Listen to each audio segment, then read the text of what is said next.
Hello students, आज हम discuss करेंगे एटॉमिक थ्योरी का क्वांटम स्पेक्ट्रोस्कोपी में क्या यूज़ है, किस तरह से जो है क्वांटम मैकेनिक्स क्वांटम स्पेक्ट्रोस्कोपी में किस तरह से यूज़ किया जाता है, क्वांटम थ्योरी क्या क्या रिज़ल्ट हमें देती है इस क्वांटम स्पेक्ट्रोस्कोपी में। तो उसके लिए हम स्टार्ट करते हैं। हम यहाँ जानते हैं कि आपका हाइड्रोजन है, हमने हाइड्रोजन को पहले काफ़ी डिस्कस किया है और हाइड्रोजन के आउटर ऑर्बिट में एक ही इलेक्ट्रॉन होता है और फर्स्ट ऑर्बिट में ही होता है। जब हम इस हाइड्रोजन ऑर्बिट के लिए स्पेक्ट्रम हम ड्रॉ करते हैं तो स्पेक्ट्रम ड्रॉ करने के लिए हमारे पास में ये हमें wave number is equal to R और 1 में n1 स्क्वायर माइनस 1 में n2 स्क्वायर, इस फार्मूले को हम यूज़ करते हैं। n1 लोअर एनर्जी स्टेट होता है, n2 हायर एनर्जी स्टेट होता है।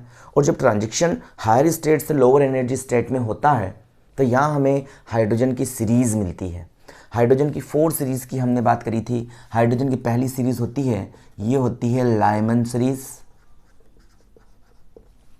दूसरी सीरीज़ लाइमन सीरीज़ के लिए क्या होता है, ट्रांजेक्शन होता है आपका n बराबर 2, 3, 4 से n बराबर 1 में ट्रांजेक्शन होता है।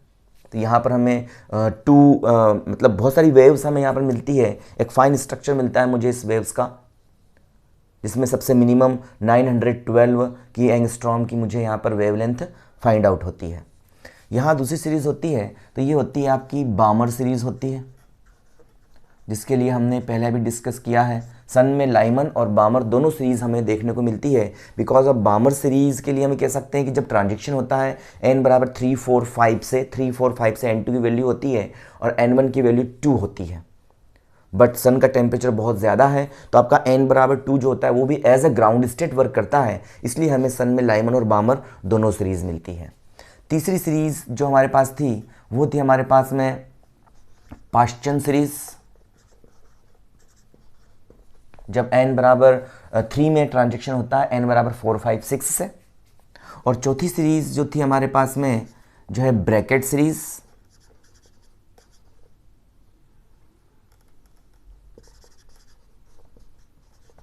और पांचवी सीरीज़ मिली थी मुझे फंड सीरीज़। तो इस तरह हमने हाइड्रोजन स्पेक्ट्रम के लिए 5 सीरीज़ यहाँ पर फाइंड आउट की थी। हाइड्रोजन लाइक स्पेक्ट्रम है, हमने उसको डिस्कस पहले नहीं किया था। But hydrogen like spectrum, hydrogen like जो एटम होते हैं, जैसे आपका हीलियम है, लिथियम है, सोडियम है, पोटेशियम है, रुबिडियम है, ये सब क्या कहलाते हैं, आपके एल्कालाई मटेरियल्स कहलाते हैं, एल्कालाई एटम्स कहलाते हैं। और इनमें क्वालिटी होती है कि इन सब के आउटर ऑर्बिट में भी 1 इलेक्ट्रॉन्स ही होता है। बट इसके लिए हमें जो यहाँ स्पेक्ट्रम मिलता है वो स्पेक्ट्रम इस स्पेक्ट्रम से कुछ डिफरेंट होता है। और यहाँ पर जो स्पेक्ट्रम हमें मिलता है इन चीज़ों के लिए वो एल्काइल स्पेक्ट्रम हमें फाइंड आउट होता है। यहाँ अगर हम सबसे सिंपलेस्ट सोडियम की अगर लेके बात करें, बिकॉज ऑफ सोडियम का स्पेक्ट्रम स्टडी करना ज़्यादा ईजी होता है अन्य अदर के स्पेक्ट्रम के कंपैरिजन में, तो हम सोडियम को लेके चलते हैं। सोडियम का एटॉमिक नंबर होता है 11। तो ये होता है फर्स्ट S2, 2S2, 2p6, ठीक है ना। और यहाँ से आता है आपका 3S1, ठीक है। मतलब इसके आउटर ऑर्बिट में भी कितना इलेक्ट्रॉन है, 1 इलेक्ट्रॉन है। मतलब वे सारे एटम्स, वे सारे एलिमेंट्स जिनके आउटर ऑर्बिट में 1 इलेक्ट्रॉन होता है वो एल्कालाई स्पेक्ट्रम कहलाते हैं और एल्कालाई मटेरियल कहलाते हैं, एल्कालाई एटम कहलाते हैं। और उनके लिए जो हम स्पेक्ट्रम फाइंड आउट करते हैं उस स्पेक्ट्रम को हम एल्कालाई स्पेक्ट्रम कहते हैं।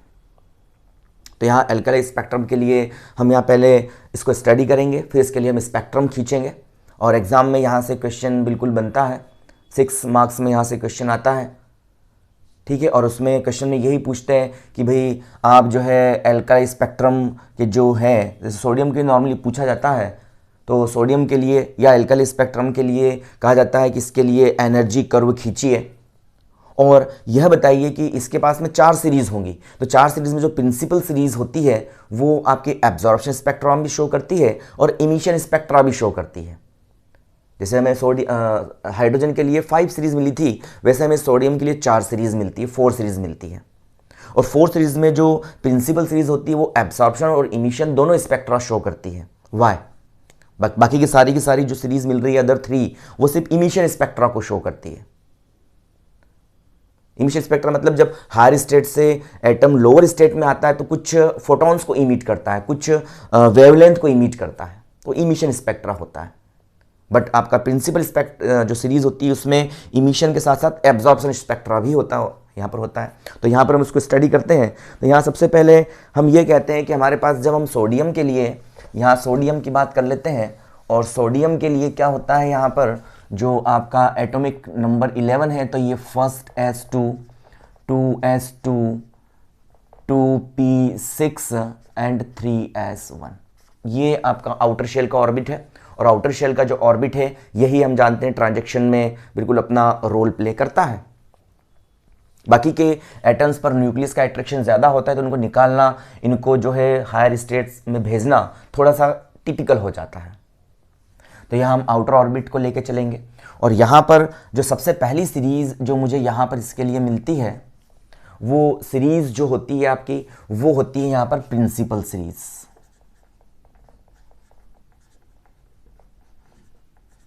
जब हम सोडियम को जो है इसके स्पेक्ट्रा को स्टडी करते हैं, हाई इंटेंसिटी हाई रिजोल्यूशन के एक्सपेरिमेंट्स इसको स्टडी करते हैं, तो हमें यहाँ पर इस सोडियम के लिए 4 सीरीज़ मिलती है जो कि एक एल्कालाई एटम ही है।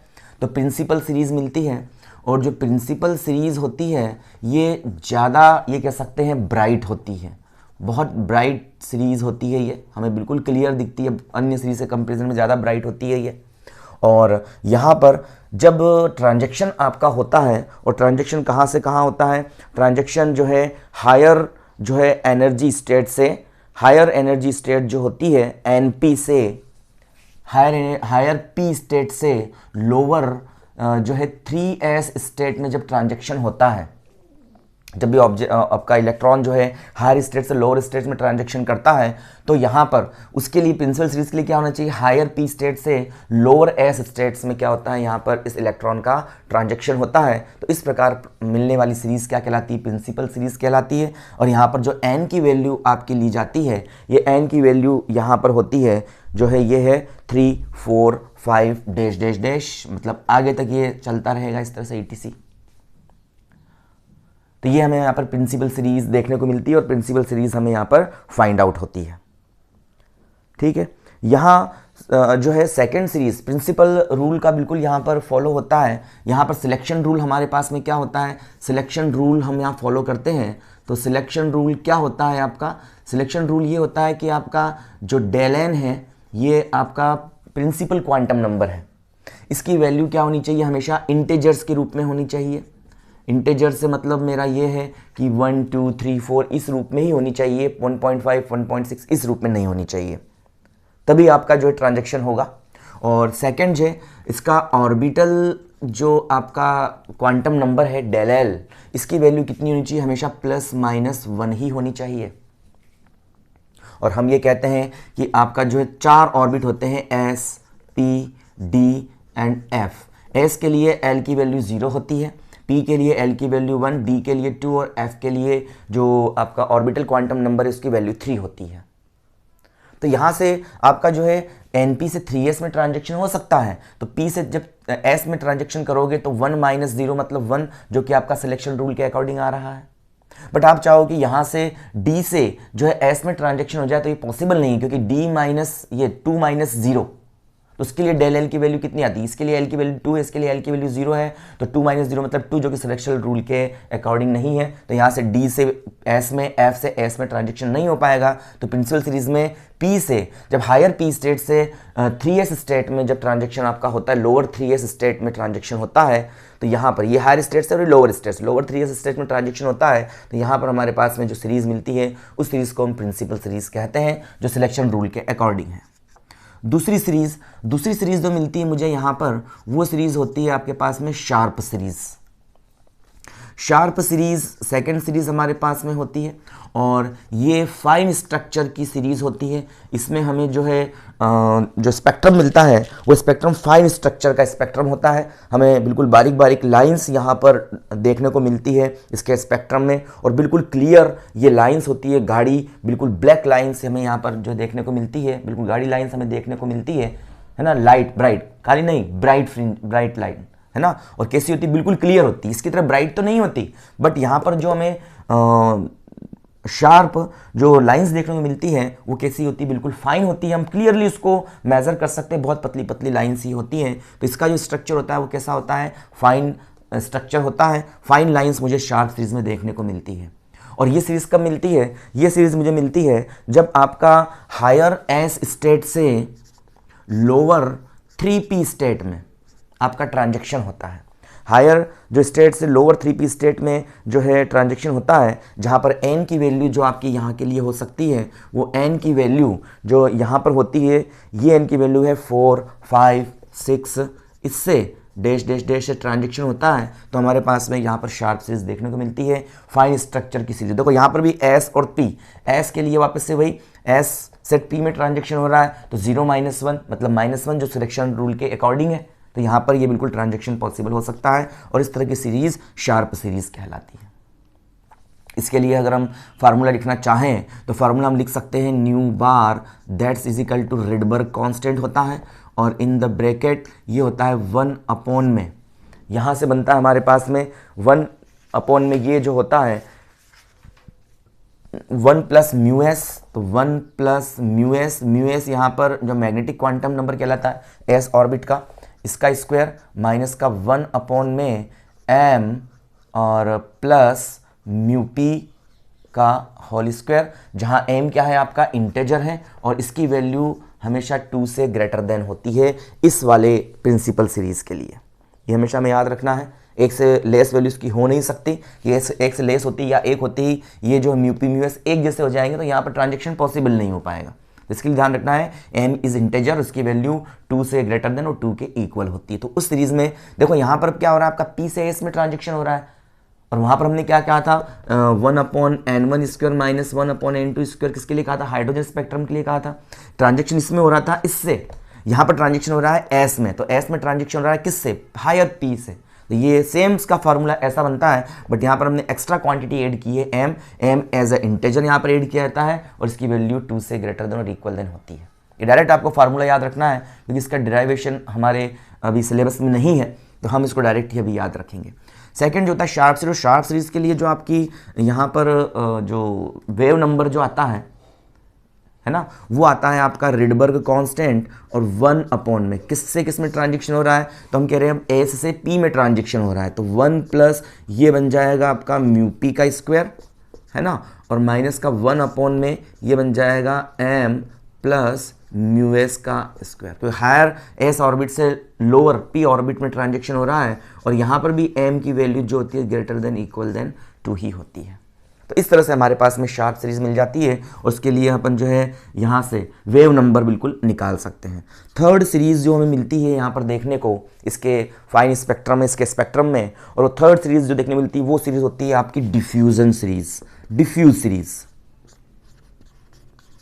डिफ्यूज सीरीज हमें देखने को मिलती है और ये सीरीज जो होती है ब्रॉड होती है as compare to these both series. ये एकदम शार्प तो नहीं होती बट इनके कंपैरिजन में थोड़ी सी क्या होती है, इसकी चौड़ाई ज़्यादा होती है, ब्रॉड सीरीज़ यहाँ पर होती है। और यहाँ ये हमें कब मिलती है, ये हमें मिलती है जब आपका जो है यहाँ पर हायर डी ऑर्बिट से 3p ऑर्बिट में ट्रांजेक्शन होता है, लोअर 3p ऑर्बिट में ट्रांजेक्शन होता है, तो हमें सीरीज देखने को मिलती है और जो n की वैल्यू जो हमें यहाँ पर फाइंड आउट होती है वो होती है 3, 4, 5 डैश डैश डैश, इस तरह से मुझे n की वैल्यू मिलती है। मतलब 3d से 3p में होगा, 4d से 3p में होगा, ये हायर स्टेट है, ये लोअर स्टेट है। तो यहाँ पर हमें एक और सीरीज देखने को मिलती है जो इमिशन स्पेक्ट्रा होता है उसे अपन बोलते हैं डिफ्यूजन सीरीज। ये इस दोनों कंपेरिजन में थोड़ी सी ब्रॉड होती है। इसके लिए हम फार्मूला लिख सकते हैं वेव नंबर के लिए, तो ये होता है Rydberg constant in the bracket 1 upon में, कहाँ से कहाँ ट्रांजेक्शन हो रहा है, ट्रांजेक्शन हो रहा है p में, तो म्यू p का होल स्क्वायर और माइनस ट्रांजेक्शन हो रहा है कहाँ से, डी से, तो यहाँ से अपन लिख सकते हैं m प्लस म्यू डी का होल स्क्वायर। म्यू डी क्या है यहाँ पर, मैग्नेटिक क्वांटम नंबर है आपका जो है डी ऑर्बिटल के लिए। और यहाँ पर जो हम कह सकते हैं कि ये वैल्यू हमें मिलती है, और यहाँ पर m की वैल्यू जो होती है वो कैसी होती है, ग्रेटर देन इक्वल देन 3 होती है। सिलेक्शन रूल के अकॉर्डिंग इसको लिया गया है, m इज ए इंटेजर, तो m की वैल्यू यहाँ पर ग्रेटर देन इक्वल देन 3 होती है यहाँ ये डिफ्यूजन सीरीज के लिए।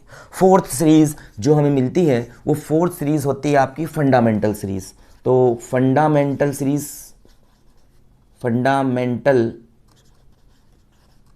सीरीज, और ये सीरीज जो होती है हम यहाँ पर ये कह सकते हैं कि ये सीरीज यहाँ पर इमिशन और एब्सॉर्प्शन दोनों स्पेक्ट्रा को यहाँ पर रिप्रेजेंट करती है। मतलब हमें यहाँ पर इसके लिए क्या मिलते हैं, दोनों स्पेक्ट्राज यहाँ पर देखने को मिलते हैं। तो ये फंडामेंटल सीरीज यहाँ पर मिलती है, और ये भी जो है फाइन स्पेक्ट्रम की सीरीज होती है, और यहाँ पर इमिशन और एब्सॉर्प्शन दोनों प्रकार के स्पेक्ट्रम को ये शो करती है। मतलब इमिशन भी शो करती है और एब्सॉर्प्शन भी शो करती है। और ये कब मिलती है हमें, ये हमें तब मिलती है जब हायर जो है आपका एफ ऑर्बिटल से, हायर एफ ऑर्बिटल से आपका जो ट्रांजैक्शन होता है वो ट्रांजैक्शन किस में होता है, 3D orbital, lower 3D orbital में होता है। यहाँ पर भी सिलेक्शन रूल फॉलो हो रहा है। हायर एफ ऑर्बिटल ये है, डी ऑर्बिटल ये है, 3 - 2 मतलब कितना आएगा, 1 आएगा। तो यहाँ पर सिलेक्शन रूल के अकॉर्डिंग है तो ये ट्रांजेक्शन पॉसिबल है। एफ से पी में नहीं हो सकता, 3 - 1 मतलब 2 बन जाएगा आपका, और 2 बनते ही क्या होगा, सिलेक्शन रूल के अकॉर्डिंग नहीं है तो यहाँ पर ट्रांजेक्शन पॉसिबल नहीं होगा। यहाँ पर जो एन की वैल्यू होती है आपकी,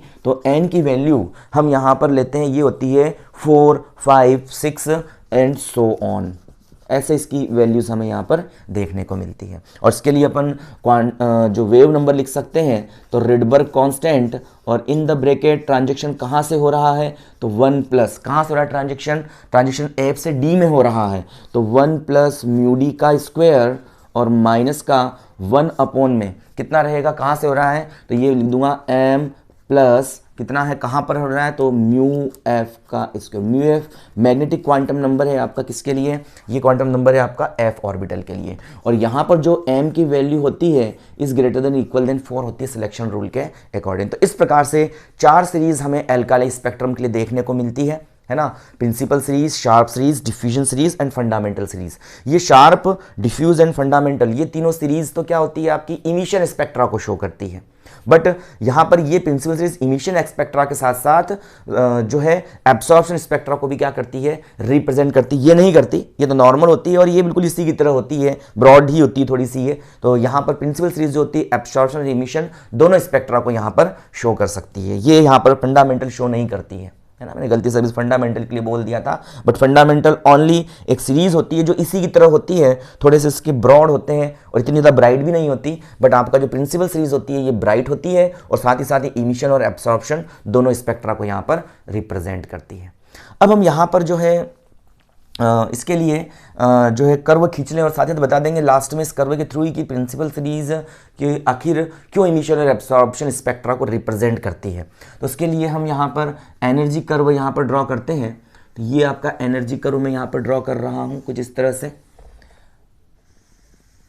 यहाँ पर ये 0 एनर्जी है यहाँ पर आपकी, है ना, और यहाँ से स्टार्ट करते हैं तो ये आपका -1, फिर ये -2, फिर ये -3, फिर ये जो है आपका -4, फिर ये -5। नेगेटिव इसलिए लिया गया क्योंकि यहाँ पर मैं कहता हूँ कि हमारे पास जो एनर्जी होती है nth ऑर्बिटल की एनर्जी वो होती है -13.6 इलेक्ट्रॉन वोल्ट अपॉन में n²।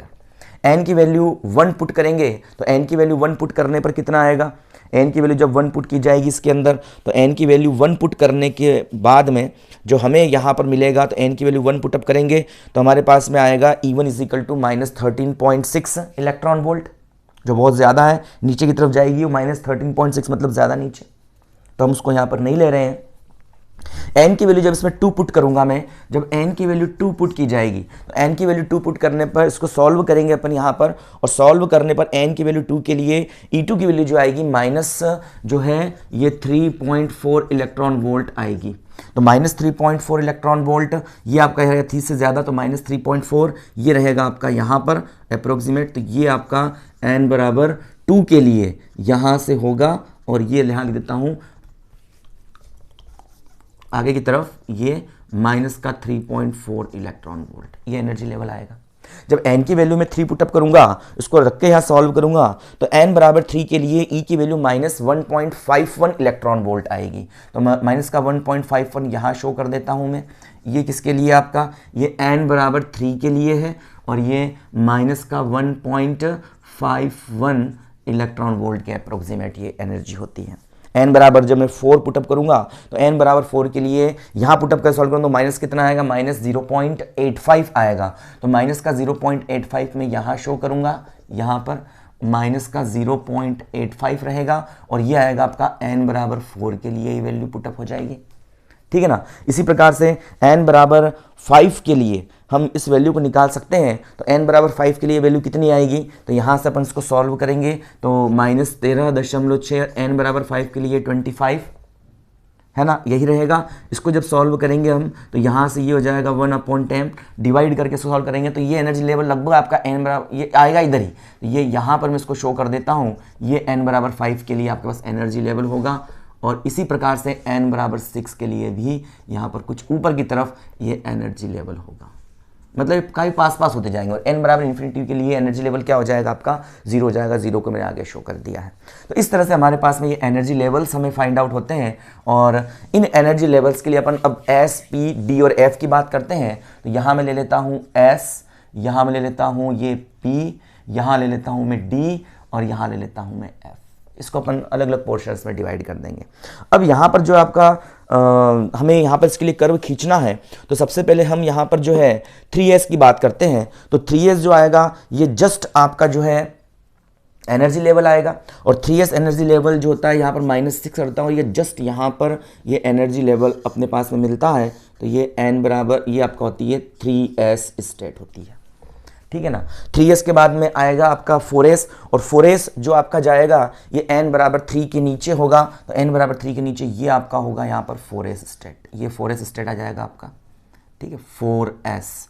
और 5s स्टेट कहाँ आएगा, 5s स्टेट रहेगा ये n बराबर 4 के ठीक नीचे रहेगा। n बराबर 4 के ठीक नीचे ये होगी आपकी 5s स्टेट। ठीक है, और n बराबर 5 के नीचे ये रहेगी आपकी 6s स्टेट। इसी प्रकार से ये जो है आगे की तरफ चलता जाएगा। तो इस प्रकार से अलग अलग स्टेट्स को मैंने यहाँ पर रिप्रेजेंट कर दिया है। ये यहाँ लिख देता हूँ मैं इसको, ताकि आपको बिल्कुल क्लियर सी चीज़ दिखे। ये 6 ये हो गया आपका ये, और इसको अपन बोलते हैं 6s स्टेट, ये 6s स्टेट। और आगे तरफ फिर 7s, s हायर स्टेट जाए ना, हायर एनर्जी स्टेट्स। भाई कहाँ से ट्रांजेक्शन हो सकता है, ट्रांजेक्शन आपका इस एस में हो सकता है 4s से, 5s से, 6x से, और सिलेक्शन रूल के अकॉर्डिंग होगा सारा का सारा सिस्टम। मैंने एग्जांपल के थ्रू समझाया आपको। ये सब हायर और ये लोअर एनर्जी स्टेट होता है। अब दूसरे की बात करते हैं तो अपने पास P सीरीज आती है। तो P के लिए, तो P की एनर्जी जो होती है यहाँ पर जो है n बराबर 2 जो होता है, इस n बराबर 2 से जस्ट ऊपर यहाँ ये हमारे पास P ऑर्बिटल होता है, P सीरीज होती है। तो ये इसको ये बोलते हैं अपन, ये क्या है आपका 3p सीरीज है। ठीक है ना। और यहाँ पर 3p के बाद में यहाँ पर n बराबर 3 से जस्ट ऊपर आपकी 4p लेवल आएगा, 4p स्टेट आएगी। तो ये 4p बन जाएगा आपका। ठीक है ना। यहाँ पर थोड़ी ज़्यादा एनर्जी होती है s से, इसकी इसलिए इसको ऊपर बना रहा हूँ मैं, ये बन जाएगा 5p। और इसी प्रकार से यहाँ पर ये बन जाएगा आपका, ये हो जाएगा 6p, ऐसा हो जाएगा।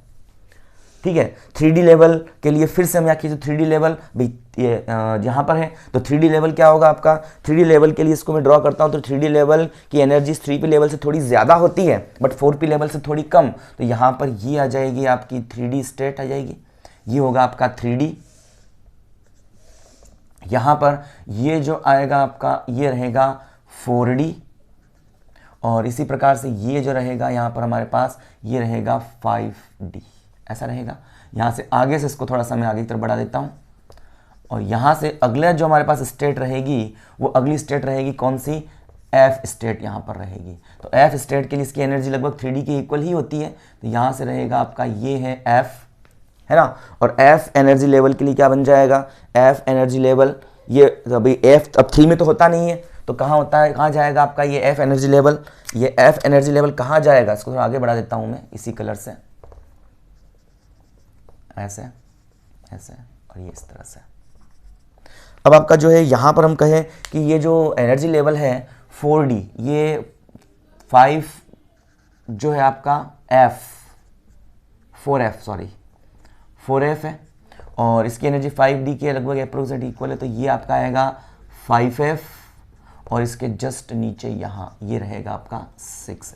इस तरह से अपन यहाँ पर इसको शो कर रहे हैं, ठीक है। अब सबसे पहले अपन प्रिंसिपल सीरीज की बात करें तो प्रिंसिपल सीरीज में क्या है, हायर पी स्टेट से लोअर एस स्टेट में ट्रांजिशन हो रहा है। तो जब हायर पी स्टेट से लोअर एस स्टेट में ट्रांजिशन होता है तो इस कंडीशन में क्या हो जाता है, यहाँ पर मैंने कहा n बराबर 3 4 5 है ना, n बराबर 3 4 5 से यहाँ पर ट्रांजिशन हो रहा है। तो यहाँ पर जो क्या रहेगा आपका, मतलब P से S में, तो P से S में ट्रांजेक्शन होगा तो यहाँ से ऑब्वियस सी बात है ये ट्रांजेक्शन यहाँ जनरेट होगा, यहाँ से पहला ट्रांजेक्शन होगा ये वाला। इसी प्रकार से क्या होगा, फिर P से आपका अगला ट्रांजेक्शन है, तो P से अगला ट्रांजेक्शन है तो ये होगा आपका ये यहाँ पर S है इस तरह से। और फिर 5P से अगेन यहाँ से यहाँ ट्रांजेक्शन हो रहा है तो ये यहाँ ट्रांजेक्शन हो रहा है, सिलेक्शन रूल के अकॉर्डिंग है देखो बिल्कुल ये। और 6P से आपका ट्रांजेक्शन हो रहा है तो 6P से ट्रांजेक्शन हो रहा है ये इसमें 3s स्टेट में। तो हायर पी स्टेट से लोअर 3s स्टेट में जब ट्रांजेक्शन होता है तो हमारे पास प्रिंसिपल सीरीज हमें देखने को मिलती है। और because of higher energy state से इसका सीधा ही ट्रांजेक्शन लोअर एनर्जी स्टेट में हो रहा है, मतलब काफी ज्यादा एनर्जी ये इमिट करेगा, तो ये सीरीज क्या होगी आपकी ज्यादा ब्राइट हो जाएगी। और ये सीरीज जो हमें मिलती है इस सीरीज को अपन बोलते हैं ये आपकी प्रिंसिपल सीरीज, ठीक है। प्रिंसिपल सीरीज यहां हमें देखने को इसको मिलती है, तो ये प्रिंसिपल सीरीज यहां मिल जाती है, तो ये होती है आपकी प्रिंसिपल सीरीज। अगले ट्रांजेक्शन की बात करें तो अगले ट्रांजेक्शन अपना शार्प सीरीज के लिए उसका फाइन स्ट्रक्चर मुझे देखने को मिलता है जब हायर एस स्टेट से लोअर पी स्टेट में ट्रांजेक्शन होता है।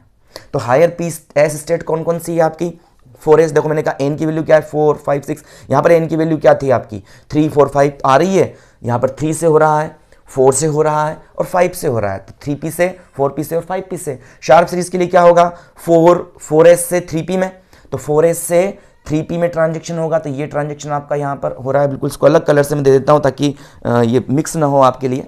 तो यहाँ पर 4s से क्या हो रहा है आपका, ये ट्रांजेक्शन हो रहा है 4s से जो है 3p में ट्रांजेक्शन हो रहा है, 5s से किस में ट्रांजेक्शन हो रहा है, ये 3p में ट्रांजेक्शन हो रहा है, ठीक है। और 6s से किस में ट्रांजेक्शन हो रहा है, ये भी आपका 3p में ट्रांजेक्शन हो रहा है। थोड़ा इसको और पास ले आता हूं, ये ट्रांजेक्शन हो रहा है यहाँ पर और ये ट्रांजेक्शन हो रहा है यहाँ पर, ऐसे ट्रांजेक्शन हो रहे हैं, ठीक है। तो ये आपकी क्या हो रही है, ये सीरीज जो मुझे मिल रही है ना, इस सीरीज को नाम दिया है मैंने ये शार्प सीरीज मुझे मिलती है और सिलेक्शन रूल के अकॉर्डिंग है, ठीक है। साथ ही साथ हम ये देखें कि 4 - 3 1, 5 - 3 2, 6 - 3 3, मतलब कि आपकी जो डेल एन की वैल्यू कैसी है, इंटेजर है, जो प्रिंसिपल क्वांटम नंबर वो इंटेजर के रूप में है और सिलेक्शन रूल के अकॉर्डिंग हो रहा है। एस से पी में हो रहा है तो एस से पी में ट्रांजिशन 0 माइनस मतलब -1, जो सिलेक्शन रूल के अकॉर्डिंग है, वही मैंने यहाँ पर आप लोगों को समझाया है। आगे अगली सीरीज जो होती है वो अपने पास में आती है डिफ्यूज सीरीज, जब हायर डी ऑर्बिट से लोअर पी ऑर्बिट में ट्रांजेक्शन होता है। और कहां से हो रहा है, एन की वैल्यू 3 से ले रहा हूं मैं, तो यहां से आपका जो है पी में ट्रांजेक्शन हो रहा है और हायर, तो 3d से होगा पहले 3p में, तो 3d से ट्रांजेक्शन होगा आपका यहाँ पर 3p में ट्रांजेक्शन होगा। तो 3d से ट्रांजेक्शन कहाँ हो रहा है, 3d से ट्रांजेक्शन हो रहा है आपका 3p में, ये 3d से 3p में ट्रांजेक्शन हो गया। फिर 4d से किस में होगा, यहाँ पे यानी कि 4d से 3p में, तो 4d से ये आपका ट्रांजेक्शन हो जाएगा किस में हो जाएगा 3p में। इसी प्रकार से 5d से किस में हो जाएगा, ये 3p में ट्रांजेक्शन यहाँ पर हो रहा है। तो इस तरह से ट्रांजेक्शन हो रहे हैं और ये सीरीज जो मुझे मिल रही है इस सीरीज को अपन बोलते हैं डिफ्यूज सीरीज। डिफ्यूज सीरीज मुझे यहाँ पर देखने को मिलती है, तो ये डिफ्यूज सीरीज मुझे मिल जाती है और ये डिफ्यूज सीरीज हम फाइंड आउट यहाँ पर करते हैं। अगेन हम यहाँ पर ये कहें कि सिलेक्शन रूल के अकॉर्डिंग है 3 माइनस भाई 3d से 3p में, तो d के लिए कितना है 2 और p के लिए कितना 2 माइनस, मतलब फिर से सिलेक्शन रूल के अकॉर्डिंग। और यहाँ से 3 माइनस 3 0, 4 माइनस 3 1, ये सब इंटेजर्स है, तो बिल्कुल यहाँ से ये सिलेक्शन रूल के अकॉर्डिंग हमारे पास आ रहा है। अगेन हम फंडामेंटल सीरीज को फाइंड आउट करते हैं, एंड हायर एफ ऑर्बिट से लोअर डी ऑर्बिट में ट्रांजेक्शन होता है। तो हायर एन से कहाँ से होगा, एफ कहाँ से 4 से स्टार्ट है, तो देखो 4 5 6 ऐसे तो आ रहा है ना, तो यहाँ से 4f से आपका ट्रांजेक्शन होगा किसके अंदर, 4f से 3d में ट्रांजेक्शन होगा, 5s से आपका 3d में ट्रांजेक्शन होगा और 6f से आपका 3d में ट्रांजेक्शन होगा। तो इस तरह से जो सीरीज मुझे यहाँ पर मिल रही है उस सीरीज को अपन बोलते हैं यहाँ पर फंडामेंटल सीरीज। ये फंडामेंटल सीरीज मुझे यहाँ पर देखने को मिलती है। ठीक है ना, तो यहाँ पर भी सिलेक्शन रूल बिल्कुल फॉलो होता है। तो इस तरह से हमारे पास जो है 4 सीरीज यहाँ पर हमें देखने को मिलती है। जो चारों सीरीज क्या है, जो इनिशियल सीरीज है। क्यों? क्योंकि यहाँ पर हायर स्टेट से जब लोअर स्टेट में पार्टिकल आएगा, हायर स्टेट से लोअर स्टेट जब आपका एटम आएगा, इलेक्ट्रॉन आएगा, तो एनर्जी क्या करेगा, इमिट करेगा। यहाँ पर जो है एक फोटोन को इमिट करेगा। तो यहाँ से इस तरह से मुझे ये सीरीज यहाँ पर देखने को मिलती है, इसको इमिशन सीरीज कहते हैं। बट यहाँ पर हम कहते हैं कि प्रिंसिपल सीरीज जो होती है ये एब्सॉर्प्शन सीरीज के साथ साथ, इमिशन सीरीज के साथ साथ एब्सॉर्प्शन सीरीज को भी रिप्रेजेंट करती है, एब्सॉर्प्शन स्पेक्ट्रा को भी रिप्रेजेंट करती है। बिकॉज ऑफ क्यों? बिकॉज ऑफ ये है कि आपका यहाँ से एस से सिलेक्शन रूल के अकॉर्डिंग होगा, ये एस से ट्रांजेक्शन किस में हो सकता है आपका, यहां पर अगर एस से पी में ट्रांजेक्शन हो सकता है तो एस से पी में ट्रांजेक्शन होगा तो 1 - 0 मतलब कितना आएगा 1, डेल एल की वैल्यू +1 है तो यहां से बिल्कुल ट्रांजेक्शन आपका पॉसिबल हो जाएगा। बट आप चाहो एस से सीधा एस में, तो एस से एस में तो हो नहीं सकता, तो डेल एल की वैल्यू 0 हो जाएगी। एस से आप भेजना चाहोगे डी में तो डी तो 2 है और एस 0 तो 2 - मतलब 2 हो जाएगा, तो ये पॉसिबल नहीं हो पाएगा। और जिससे भेजना चाहोगे सीधे एफ में तो एफ - एस मतलब 3 - 0 मतलब 3 हो जाएगा, जो कि सिलेक्शन रूल के अकॉर्डिंग फिर से नहीं है। लेकिन यहाँ पर जब आपका एस से पी में ट्रांजेक्शन हो रहा है, तो एस से जब पी में ट्रांजेक्शन होगा तो ये सिलेक्शन रूल के अकॉर्डिंग है। इसीलिए यहाँ पर जब एस से इलेक्ट्रॉन इजीली है कुछ एनर्जी को थर्मल एनर्जी से गेन करेगा और गेन करके ये अपनी जो लोअर स्टेट से एक्साइटेड स्टेट में क्या कर जाएगा, ये ट्रांजेक्शन करेगा, जंप कर जाएगा। और उस समय सिलेक्शन रूल के अकॉर्डिंग है 3s से 3p में मतलब 1 - 0 मतलब 1 आपका बन जाएगा। तो ये आपका क्या होगा, सिलेक्शन रूल के अकॉर्डिंग होगा। तो इस तरह से हमारे पास में यहाँ जब ये ऊपर की तरफ जाएगा तो कुछ फोटोन को क्या करेगा, एब्जॉर्ब करेगा। इसी कारण से हमें इसके स्पेक्ट्रम में ब्लैक लाइंस मुझे देखने को मिलेंगी जो कि आपके शो करेंगी एब्सॉर्प्शन स्पेक्ट्रा को, वो लाइन वहां पर प्रेजेंट नहीं रहेंगी। तो यहाँ पर जो आपका प्रिंसिपल सीरीज होती है ये बहुत ब्राइट होती है और ब्राइट होने के साथ साथ क्या करती है, ये जो है यहाँ पर शार्प सीरीज जो एमिशन सीरीज के साथ साथ एमिशन स्पेक्ट्रा के साथ साथ जो है एब्सॉर्प्शन स्पेक्ट्रा को भी यहाँ पर रिप्रेजेंट करती है। ठीक है, तो इस तरह से हमारे पास में ये बन के जनरेट होता है। ये यहाँ से क्वेश्चन आपका बनेगा, इस क्वेश्चन को आप बिल्कुल अच्छे से ध्यान में रखना है। और साथ ही साथ जब हम एल की वैल्यू अगर 0 कर देते हैं तो यहाँ पर एल की वैल्यू सिलेक्शन रूल है, ये 0 हो नहीं सकती। तो यहाँ से हम फाइंडिंग पार्टिकल को फाइंड करने के लिए अपन जो है न्यूक्लियस के नियर बाय फाइंड करने के लिए एक फार्मूला अपन लिख सकते हैं। हम जानते हैं कि अगर वेव फंक्शन साई है तो साई स्टार क्या शो करता है, इस न्यूक्लियस के, ये न्यूक्लियस है ना, और ये आपकी स्टेट्स है जहाँ पर आपका क्या है, वैलेंस इलेक्ट्रॉन लाई कर रहा है यहाँ पर, है ना। तो ये यहाँ न्यूक्लियस के नियर बाय किसी इलेक्ट्रॉन के लाई करने की, इलेक्ट्रॉन के एग्जिस्ट करने की जो प्रोबेबिलिटी होती है science star as a quantum mechanics, ये होती है r⁻²l। ये इस l से डिफरेंट है, ध्यान रखना है। तो सिलेक्शन रूल के अकॉर्डिंग लिया है। l को यहाँ पर इंटेजर यहाँ पर अपन लेते हैं। जब l की वैल्यू में 0 करता हूँ तो r⁻0 से ये 1 हो जाता है और मैक्सिमम प्रोबेबिलिटी मुझे यहाँ पर मिलती है। इसका मतलब कि नियर बाय, इस न्यूक्लियस के नियर बाय किसी भी इलेक्ट्रॉन के पाए जाने की, वैलेंस इलेक्ट्रॉन के पाए जाने की प्रोबेबिलिटी मैक्सिमम होती है। उसके बाद जैसे जैसे अपन दूर हटे, एल की वैल्यू 2 रखूंगा, एल की वैल्यू रखूंगा तो -2 हो जाएगा, एल की वैल्यू 2 रखूंगा तो -4 हो जाएगा। मतलब यहाँ पर ज्यादा से ज्यादा जिसे दूर देंगे वैसे वैसे जो इसके जो प्रोबेबिलिटी होगी वो ज्यादा नेगेटिव होती जाएगी, एनर्जी ज्यादा इसकी नेगेटिव होती जाएगी। तो इस प्रकार से हम जो है यहाँ पर इस इमिशन स्पेक्ट्रा को और एल्केली स्पेक्ट्रम जो हम यहाँ पर रिप्रेजेंट करते हैं, जिसके अकॉर्डिंग हमें 4 सीरीज यहाँ पर फाइंड आउट होती है।